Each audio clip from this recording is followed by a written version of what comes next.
né?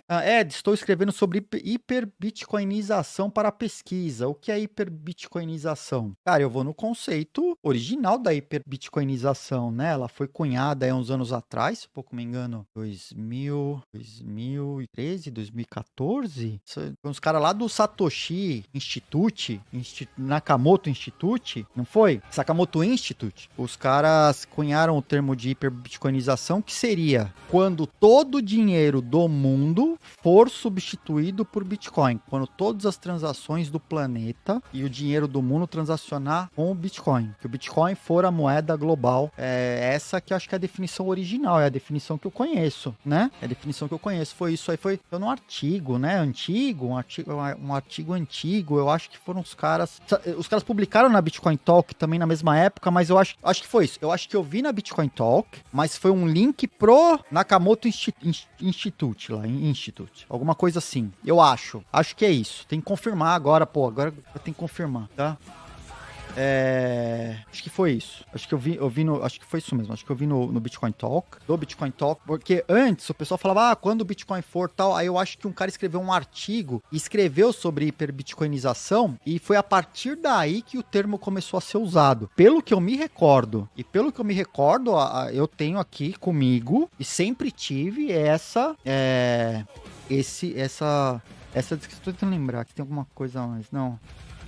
Eu acho que o significado que eu colocaria seria o original, cunhado pelo cara que cunhou o sentido lá no artigo tal, que eu li há quilos de anos atrás. Tô puxando aqui, tá? Tô queimando os neurônios aqui. E que é isso, hiperbitcoinização seria o momento em que a moeda estatal colapsa e o Bitcoin é adotado como uma moeda global, onde todas as transações financeiras e tudo acontecem com Bitcoin. É isso. Eu vou nessa, tá? Se for, que não é minha definição. A definição foi um cara aí que cunhou há uma cacetada de tempo atrás e o mercado adotou aí. Porque tem outra? Não, você perguntou o que é, né? Depois as teses foram em cima desse primeiro artigo de 2014. Eu acho que é isso, cara. Eu acho que o que eu vi depois foi 2013, 2014, alguma coisa assim. Foi dessa época aí. Foi a maior cacetada de tempo. Agora eu não sei. Posso estar multi-equivocado aqui, mas eu tô puxando pela memória aqui. Eu acho que é isso, tá?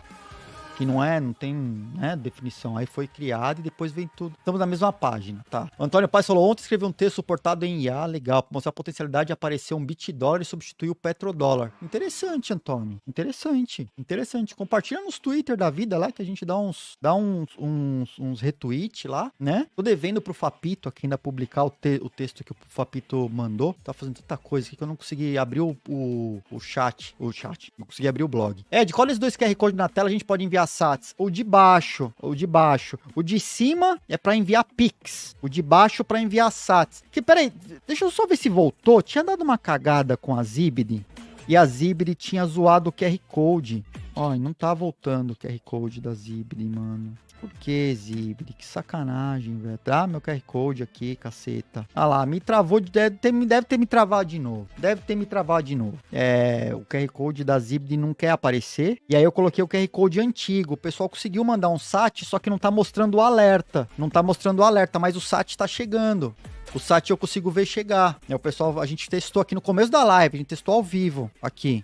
Teve 4, teve 3 de 100 SATs e uma de 311 SATs que a galera mandou aí, que acabou funcionando. Então assim, tá recebendo, mas só não tá, porque como ele tá integrado, esse QR Code tá integrado aqui é uma puta de uma gambiarra, tá lá no Sats for Life, que tá integrado não no meu nó mais, tá integrado aqui na GetAlb. Então o que manda aí eu tô recebendo na GetAlb agora, tá? Mas em compensação não tá mostrando a musiquinha, não tá mostrando a parada aqui. Eu preciso ver depois se eu consigo habilitar, se é alguma coisa que eu tenho acesso a mexer, saca?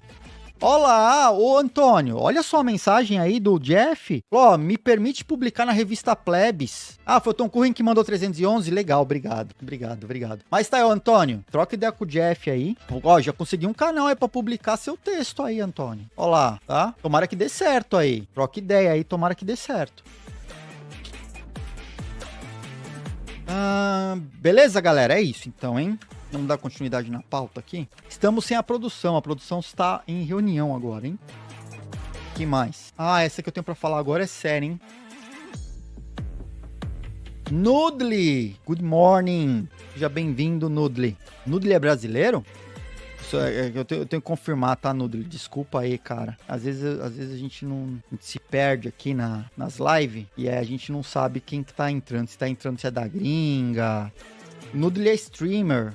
Brasileiro, Nudli é brasileiro. Beleza, acabei de checar aqui, ó. Obrigado, Nudli. Valeu. Valeu pela presença aí, Nudli. Né? Tem que checar, né? A gente não sei se tu fala em português, se fala em inglês. É isso. Então, só para arrematar as conversas aqui, acho que estamos alinhados, né, o Jeff? Então, se você pesquisou, chegou nesses resultados aí, eu não devo ter falado tanta besteira aqui. Eu tô puxando da memória. É isso. Hiperbitcoinização é o dia em que a moeda global colapsa de vez e é substituída 100% pelo Bitcoin, com o mundo inteiro utilizando o Bitcoin como moeda corrente. Pelo andar da carruagem, estamos distantes disso, né? Isso é uma discussão que a gente tem que trazer. Quão distante estamos da hiperbitcoinização? Estamos nos aproximando ou estamos nos afastando? Estamos né, pelo andar da carruagem, com todos os eventos acontecendo, com especulações, mercado financeiro tradicional. Mercado financeiro tradicional acelera ou desacelera a hiperbitcoinização, né? Desenvolvimento de serviços centralizados, né? O fato, porque a gente tem que ir para um lado, a gente tem que se perguntar, na minha opinião, deixando claro que é minha opinião, voz da minha cabeça, a gente tem que se perguntar qual o papel fundamental do Bitcoin na sociedade. Qual o papel fundamental do Bitcoin na sociedade? Aqui ele se presta, aqui ele veio, né? Eu tenho algumas teses. Pessoalmente, eu tenho algumas teses. E dentro dessas teses, uma delas é que a autocustódia é essencial, né? Na minha opinião. Tem um monte de gente que acha que Bitcoin é bom, mesmo que esteja na mão dos outros. Na minha opinião, a autocustódia é essencial. E existe hiperbitcoinização, deixando os valores essenciais do Bitcoin de lado? A gente pode chamar de hiperbitcoinização? A gente pode dizer que como que chama o pessoal? Aderiu, não é aderiu ao Bitcoin, a pessoa foi bitcoinizada. A gente pode dizer que alguém foi bitcoinizado, porque a hiperbitcoinização é de uma grandiosidade imensa o ato de todo mundo se bitcoinizar. E quando a gente desce para essas células, que a gente fatia essa pizza, a gente pode dizer que uma pessoa realmente aderiu ao Bitcoin se ela tá deixando o Bitcoin na mão dos outros, porque por algum motivo ou outro ela foi obrigada a isso. Se ela não consegue transacionar numa Layer 1, ela não consegue ter o Bitcoin na sua chave privada, ela depende do próximo. Será que isso é bitcoinização? Saca? Será? Então, ou ela só teve ela tá exposta ao Bitcoin como especuladora. Eu separo as pessoas assim. Não é que eu separo as pessoas no ponto de segregar, mas de tentar identificar grupos que usam o Bitcoin. A pessoa, ela usa o Bitcoin para não precisar de um intermediário, como diz Satoshi Nakamoto, para poder ter sua independência financeira sem depender do intermediário e ter acesso a uma moeda incensurável. Essas palavras todas, incensurabilidade, ela acontece se o Bitcoin estiver na mão de terceiros? Acontece. Se ela está na mão de terceiros, a pessoa tem sua autonomia e sua liberdade preservada? Não tem, né? Então, eu vejo grupos que falam, não, esse aqui tá laserais. Mas ele tá laserais porque ele tá especulando em cima do preço do Bitcoin? Ou porque a pessoa realmente aderiu aos valores. Não é que ela aderiu aos valores do Bitcoin, mas ela trouxe o Bitcoin como parte dos seus valores. Ela falou, eu quero minha independência, eu quero ser incensurável, eu quero ser imparável, eu quero ter a minha liberdade preservada, eu quero poder atuar no mundo sem depender de um intermediário dizer se eu posso ou não. Isso para mim é essencial, né? O Bitcoin é uma ferramenta que traz isso para nossa realidade. Não é a gente que se adequa ao Bitcoin, né? O Bitcoin foi criado como uma ferramenta para que a gente possa exercer nossa liberdade plena. Aí sim eu acho que o cara aderiu ao Bitcoin, ou o Bitcoin aderiu à pessoa, né? A essa coisa. Se ela só usa o Bitcoin através de um intermediário para fins especulativos, acha que vai ficar rica, acha que tá preocupada com o preço do Bitcoin, baboseira, eu não sei dizer se essa pessoa, ela realmente foi bitcoinizada. Eu não sei, né? Eu tenho minhas dúvidas. Ó, o Jeff falou ali, não, está acontecendo em 15 anos, a 13ª maior moeda do mundo, concordo. Exposição também é, por mais que achamos que isso não seja ideal. Bitcoin será a base monetária global, espero. Realmente estamos trabalhando, né?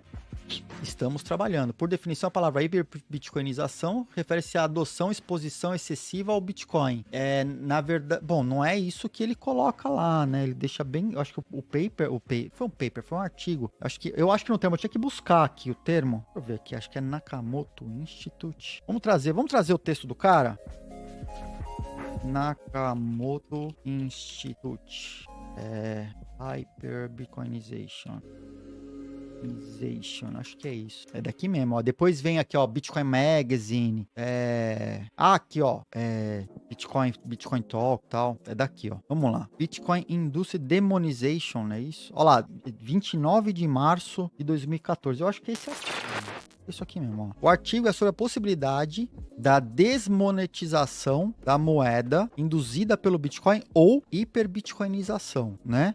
Que poderia acontecer para qualquer moeda que seja no caminho do Bitcoin, no caminho de uma dominação mundial. Se isso acontecer, a moeda vai rapidamente perder valor assim que o Bitcoin a substitui.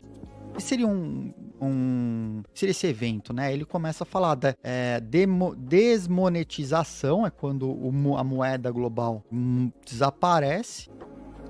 O processo em que as pessoas deixam de ter um bom uso da moeda, ter a moeda como um bom uso, né? E a hiperinflação é um tipo de desmonetização quando o governo infla a moeda num passo acelerado. Hiperbitcoinização é de um tipo diferente, embora pareça superficialmente similar. Em ambos os eventos, preços da moeda vai para o céu até que não tenha mais nenhuma moeda. É isso que ele fala. Doomed currency will skyrocket until it's no longer a currency at all. Os preços na moeda, é isso, ó. Os preços na moeda, doomed currency, a moeda que vai pro inferno, né? A moeda desgraçada aí. Os preços na moeda desgraçada vão pro céu até que não exista mais moeda no final, né? Então eu disse que a hiperinflação leva à desmonetização, que leva à hiperbitcoinização, né? Aí ele compara, ele fala várias vezes aqui, né? O hábito do governo inflar e tal, era isso que eu lembrava, cara. Ó, a hiperbitcoinização é uma transição voluntária de uma moeda inferior para uma superior. E sua adoção é uma série de atos de empreendedorismo individuais, mais que né? Um monopólio único que joga com o sistema. É isso, né? É isso. Hiper-excesso. Hiper é excesso? Significado? Usar, tornar, mudar. Então, by Jeff Planeta, entendi. Eu tô com essa aqui. Eu acho que, é o caminho em que os governos vão destruindo as suas moedas e o Bitcoin vai tomando lugar de maneira voluntária até que tem essa transição. A moeda corrente, as moedas governamentais, estatais, deixam de existir e fica só o Bitcoin, né? A Bitcoin, olha só, a hiperbitcoinização não vai causar disrupção na economia da mesma maneira que a hiperinflação vai. Eu concordo com ele aqui, né? A hiperbitcoinização vai provavelmente ser um momento de confusão para muitos, como uma segunda adolescência. Mas uma hora que ela termine, né? Ninguém vai conseguir imaginar como que a gente conseguiu viver sem isso antes, né? Ou como a gente teve o sistema anterior. É nessa linha. Eu tô com a definição que ele coloca aqui, cara. Eu acho que é a dominação total do Bitcoin frente às moedas fiduciárias, moedas do governo, que colapsam devido ao que o governo faz com ela, né? Hiperinflação e tal. Isso leva a uma perda de confiança, quebra de confiança da população e tal. A gente tá falando aqui que isso foi escrito em uma época em que se utilizava o Bitcoin na Layer 1, muito, né? Na época que isso foi escrito, nem se considerava o Bitcoin tá sendo utilizado numa Layer 2 através de agentes centralizadores. Nem se considerava. Isso aqui não era nem falando, pô, como Bitcoin, vou deixar o Bitcoin na mão de outra pessoa para dizer que eu tô usando o Bitcoin? Nem se considerava. Tem que partir do princípio, como premissa, colocar como referencial o momento em que isso foi escrito. Início de 2014, quando o que a gente tinha no máximo no Bitcoin era um desenvolvimento aí de uma Colored Coins e uma Counterparty, tentando ganhar espaço dentro do Bitcoin, que não eram criações para serem utilizadas em redes alternativas, mas dentro da rede do Bitcoin, tá? Tanto é que era dentro da rede do Bitcoin. A gente tinha Colored Coins, depois virou Colu e outras coisas. A gente tinha a... Como que era? Aba. A gente falou dela aqui esses... Alba, ou Aba. Uma wallet fazendo remessas internacionais. A gente falou até que ela está sendo processada pela SEC agora. Fez um acordo lá em 30 e poucos estados nos Estados Unidos. Ela fazia remessa utilizando o Bitcoin como trilho e só tinha o Bitcoin. Só tinha o Bitcoin no sentido de Layer 1. Tinha outras coins, mas para subir outras coins tinha que ter outros blockchains na época. Então a gente tem que se colocar aqui nesse momento, né? Nesse referencial em que era essa situação no momento em 2014. A gente tinha o Bitcoin Layer 1, tudo tentando se construir dentro do Bitcoin de Layer 1, tá? O Ethereum era uma promessa que tinha se falado de um paper 2013 para 2014. Então era assim, tipo, tava em paper incipiente, ninguém sabia se ia sair, se não ia sair, não tinha... Era a ideia do Vitalik lá, né? Acho que 2013, né? 2013. Tava saindo, começando a desenvolver, tentando colocar... Não dá pra saber se o troço ia funcionar ou não, né? E tudo que estava sendo construído era dentro do Bitcoin, não utilizando redes alternativas, principalmente redes de segunda camada que fossem centralizar o uso do Bitcoin nas mãos de terceiros. Não é só centralizar. Olha só como a coisa tem sido empurrada, e eu acho que com a barriga, principalmente pela galera que tá entupida de Bitcoin e não quer mudar o status, mas não entendem que se o Bitcoin não for usado, o Bitcoin vai perder valor e vai perder espaço no mercado. A centralização do Bitcoin tira das mãos da pessoa a possibilidade dela ter liberdade. Centralização que eu digo é a utilização do Bitcoin através de terceiros. Introduz o intermediário que o Bitcoin veio para tirar. Centraliza uma coisa que nasceu para ser descentralizada, permite a censura de uma coisa que promete a incensurabilidade e tira a liberdade da mão das pessoas porque ela não tem a chave privada que dá acesso único e exclusivo aos ativos dela. Tá? Então a gente tem que parar para pensar. Se diz que o label é Bitcoin, mas ele não carrega consigo os atributos do Bitcoin, continua sendo Bitcoin? Saca? Nessas redes, né? O Bitcoin, na rede do Bitcoin, continua sendo Bitcoin, sempre vai ser, ninguém vai tirar isso. O Bitcoin é único.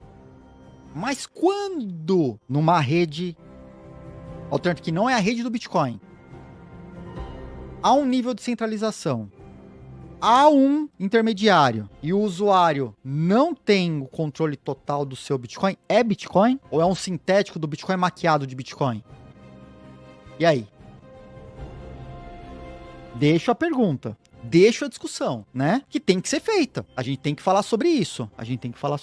Né? Um monte de gente aí cria as coisas, diz que é Bitcoin, aparentemente não é bem Bitcoin não, né? Por isso que eu sempre falo aqui, Bitcoin bom é o Bitcoin que tá na sua chave privada. Só você controla. E tá muito provavelmente na Layer 1, até porque até esse momento ainda não tem outras redes que dão 100% de autonomia pro dono do Bitcoin, né? Você acaba, mesmo na Lightning Network, você depende de alguém. Na Liquid, você depende de alguém. Ou não tem ainda. Vai ter? Espero que tenha. Mas e pra ter? Tem que ter desenvolvimento.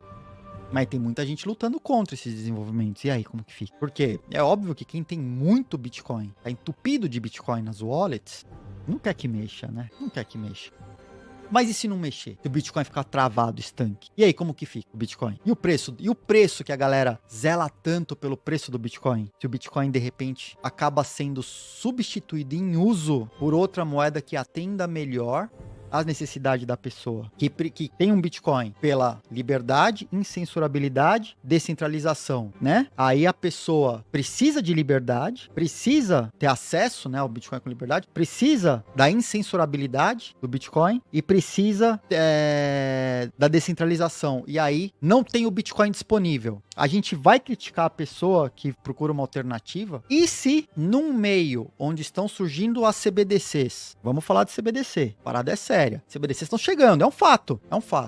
Quem que é o cara que pode lutar contra a CBDC? Bitcoin pode lutar muito bem contra a CBDC. Mas se for um Bitcoin centralizado, censurável, e que não dê acesso de verdade à pessoa, quem que vai ser a opção das pessoas contra a CBDC? Se o Bitcoin não ocupar a sua posição que lhe é devida e que é dele, alguém vai ocupar. É culpa de quem ocupar? Tem um monte de gente tentando ocupar o espaço do Bitcoin. Não tiveram sucesso. Bitcoin é a maior rede, é a rede mais descentralizada, é a rede mais forte, é a rede mais imparável. E se, por conta dos grandes poderes que preferem o Bitcoin centralizado, intermediado, e que as pessoas não tenham acesso a ele, se esses caras ganharem, o Bitcoin perde. Esse que é o ponto. Então, colocar num pedestal a galera que tá intermediando os Bitcoin, e estão comprando empresas, e governo, e fundos de investimento, e bancos, olha só, os bancos estão usando Bitcoin e tal, eu acho que é uma coisa mais ou menos como o Satoshi Nakamoto pediu pro Assange não colocar Bitcoin na Wikileaks. Talvez vocês não lembrem disso, mas quando aconteceu o caso da publicação, que o Assange publicou as coisas no Wikileaks, Satoshi Nakamoto expressou o seu desejo de que Assange, por favor, não, isso foi antes, desculpa, antes da publicação, o que aconteceu? Na época em que o Bitcoin estava sendo bastante utilizado no submundo e tal, o próprio Satoshi Nakamoto falou: Assange, não coloca o Bitcoin na Wikileaks. A gente não tem porte, a gente tá em teste, é beta, a gente não tem porte para atender a demanda, a gente não sabe o que vai acontecer. Isso pode acabar com o Bitcoin, o fato de forçar uma adoção através de grandes poderes, como o Wikileaks era na época para o Bitcoin. A gente tá falando isso também em 2013, 2014, 2012, alguma coisa assim, dessa época. Não coloque. Aí quando a Wikileaks perdeu os acessos lá da galera fazer doação com cartão de crédito, tudo, eles foram e colocaram o Bitcoin. E deu um puta rolo. Explodiu o uso do Bitcoin. Foi quando o Bitcoin começou a ser muito falado como a moeda que permitiu a continuidade do Wikileaks. Será que a gente falar hoje que não, porque ETF é legal, MicroStrategy é legal, será que a gente não está dando poder para esses caras? Um poder exacerbado ao Bitcoin num momento em que não deveria ser, enquanto esse poder deveria estar na mão das pessoas, ele não vai se concentrar na mão desses caras, que são eles que mantêm o status atual, onde os desbancarizados existem, onde as pessoas seguem escravas por conta deles. Porque quando as pessoas precisarem do acesso ao Bitcoin, elas não conseguirão ter acesso ao Bitcoin. E aí, como que fica? Tô deixando as perguntas aqui, tá? O papo é pra se pensar mesmo. É pra se pensar, a gente tem que discutir, a gente tem que falar sobre isso. Muito pouca gente fala sobre isso. Mas eu acho que é um papo sério. E eu sempre defendi, que, pô, não é questão, quem me conhece, tá registrado em mais de 600 Morning Cryptos, tá registrado na minha carreira inteira, o quanto eu trabalho pra desenvolver coisas que empoderem, não as instituições, mas as pessoas. Que as pessoas tenham ferramentas, que elas possam exercer a sua liberdade, primeiro, e que a força das pessoas exercendo sua liberdade plenamente enfraquecem as instituições, os governos, aqueles que tentam controlar a gente a todo momento.